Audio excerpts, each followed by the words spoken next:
Hi friends, normal పాదంతోటే round నెక్‌కి ఇంత సన్నగా ఎలా పైపింగ్ వేసుకోవాలో చూడండి. ఫస్ట్ ఇలా క్రాస్ పీస్‌లనేది 1.5 వెడల్పు ఉండేలాగా తీసుకొని క్రాస్ ఉండేలాగా ఇలా జాయిన్ చేసుకోండి. ఇప్పుడు కుట్టు అనేది ఇలా ఓపెన్ చేసుకొని పైనుంచి పాదం ఖర్చు ఉండేలాగా ఇలా స్టిచ్ వేసుకోవాలి. కుట్టు వచ్చిన ప్రతి చోట ఇలా ఓపెన్ చేసుకోండి.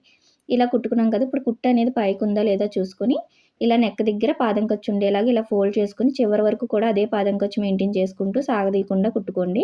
ఈ కుట్టు వచ్చిన దగ్గర ఇలా ఓపెన్ చేసుకొని స్టిచ్ వేసుకోవాలి. చివరికొచ్చాక ఇలా ఫోల్డ్ చేసుకొని కుట్టుకొని చిన్న చిన్న టక్స్ అనేది మొత్తం ఇచ్చుకోండి రౌండ్ అంతా.